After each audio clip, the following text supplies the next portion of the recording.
Hey everyone, this is Dr. Drizzle and welcome to the National Parks Expedition Challenge.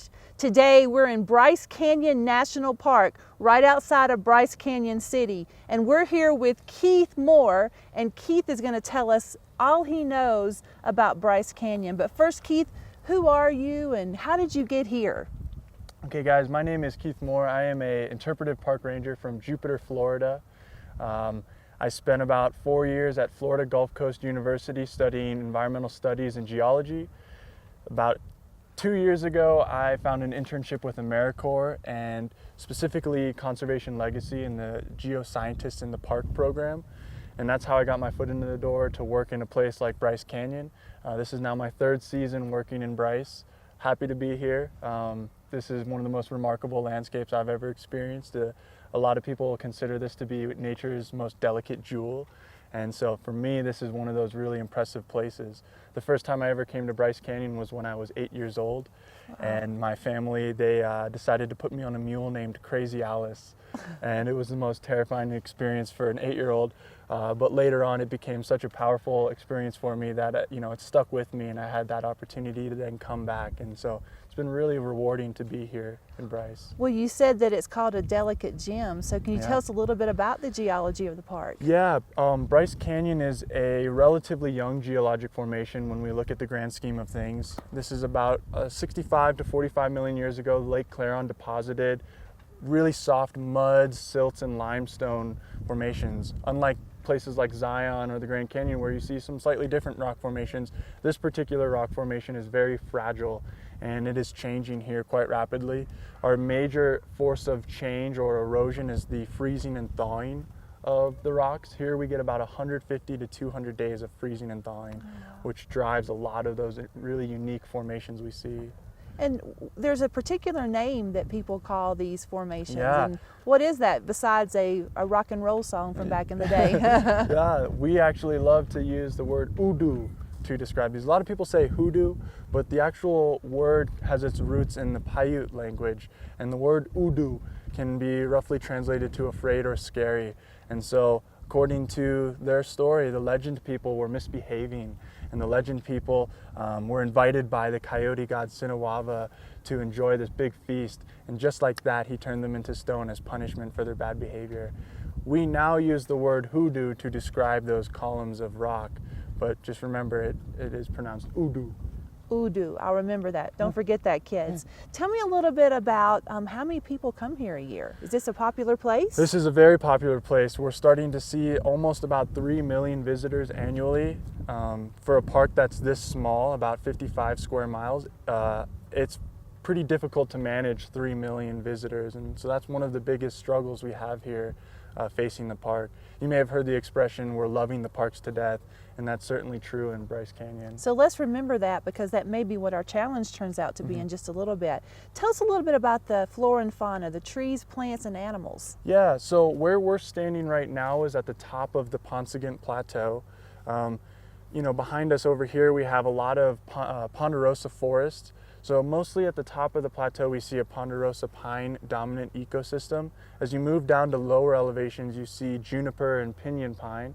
And as you move up to the highest elevation in the park at Rainbow Point, which sits at about 9,000 feet, we see mostly fir and subalpine ecosystems. So Bryce Canyon actually has 3 distinct life zones, which is pretty remarkable. That is remarkable. So what about the animals? It just depends on where you go. If you stick around on this lower ponderosa pine dominant ecosystem, we see a lot of things like mule deer, pronghorn antelope, prairie dogs, which is really unique to this area. If you go up to the higher altitudes, you might have a chance to see different things. Peregrine falcons like to nest in those higher altitude cliff formations. We also find badgers, sometimes marmots, not always. Black bears, and maybe, if you're lucky, a mountain lion. Oh, nice. If you're lucky. If you're lucky. I like that. Well, kids are going to notice that we're standing near something pretty large, and these are actually solar panels. So you can tell us a little bit about the solar panels? Yeah, here we have 2 different solar panels. They were completed several years ago as a new project to try and promote the sustainability of the parks. The goal is that once this project is complete, because there's still some work that needs to be done, but once this is complete, it'll be able to operate our entire visitor center and hopefully send some of that energy back to the grid. But again, this is a project that is still being completed. It looks really pretty though, and as the sun moves, these are actually tracking the sun in the sky. So that's the cracking noise that we hear right now. Yeah. Well, so you guys are doing your part to save the parks, and I think we also can do our parts, correct? So we talked earlier about loving parks to death. So can you explain that a little bit? What do you mean by that? Yeah, you know, with the 3 million visitors comes that, you know, almost that immediate trail damage and the resource damage. And here in Bryce, you know, it's one of those places that you see and you just are drawn to it. You want to go explore the labyrinths that, you know, are within the Bryce Amphitheater. And so one of those things that's really challenging is that people want to go experience that. We want to make sure that people are coming to experience this place in a safe way, but we find that a lot of people are coming here and taking advantage of the fact that it's, you know, playground in a sense. And so people are going off of the trail, causing a lot of resource damage, destroying the soils that are holding together this foundation of this geologic formation. So that's one of our biggest challenges we're facing currently. So what I'm going to encourage the kids to do is think of a way that you can engineer a solution to this challenge or this problem. What can you do to create something, whether it's a prototype or an idea that could be a social media campaign, to encourage adults and children to stay on the paths, to enjoy this park and let it be here for a long time, and not to love them to death with destroying it, but love them to death by just being here and enjoying it.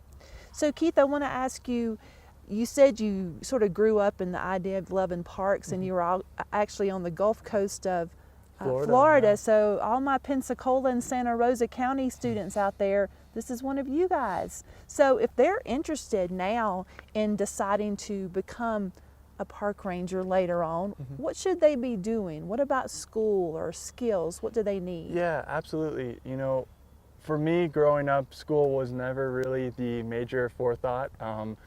I wasn't as interested in that. I was always interested in being outside, and later on when I finally went to college, I was taught by a lot of professors, you know, that it was really important for me. And those experiences and those lessons that I learned in college and in school really helped forge the understanding of how am I going to get to where I want to be. And I knew that I wanted to work for the Park Service for a while. And you know, I spent a lot of time going to the parks as a kid, asking park rangers, how did you get your job? And usually they always told me was volunteer or intern. Volunteering is an incredible opportunity to not only get the experience of being in the park, but make those connections with, you know, those professionals. And I think that the biggest thing is not only are you helping yourself by learning those skills and lessons, but you're helping the park out as well. You know, a lot of these parks are dependent upon volunteer work. And so one of the things, you know, in the parks that you'll see throughout, it's a common theme, is that the parks really are dependent on volunteer work. And I think that's probably the best opportunity, is to find those ways and make those connections with professionals. So where do you see yourself in 10 years? That's a good question. I'm really interested in interpretation and providing connections for people to experience these places, but I'm also really interested in being out in the backcountry. And I love being in those remote places that make me feel I'm at the mercy of nature sometimes. And I think my dream job would be to be a backcountry emergency response ranger. Maybe in the Tetons, maybe out in Glacier. Which would be a great place, It'd be a really cool place. You know, those are places that I hold dear to my heart, and I think it'd be a really awesome opportunity to do that. So Colin O'Brady is a good friend of ours. Colin O'Brady has just completed several world records. He just crossed the Antarctic by himself, unaided, unsupported, and alone. Getting ready to start a brand new thing. I can't tell yet, but Colin, you need to hook up with Keith, because he's all about this adventure and survivor stuff. So Keith, thank you so much for allowing us to be here today. This is a beautiful place. I can't wait to explore just a little bit more. Don't forget to check us out at tinyurl.com/NatParkChallenge. When you complete the challenge that I've issued today, make sure you tag at NPS Education. Also find out the Twitter handle for Bryce Canyon, and then don't forget to hashtag NatParkChallenge. Thanks everyone for being here today. We'll see you soon. This is Dr. Drizzle, out.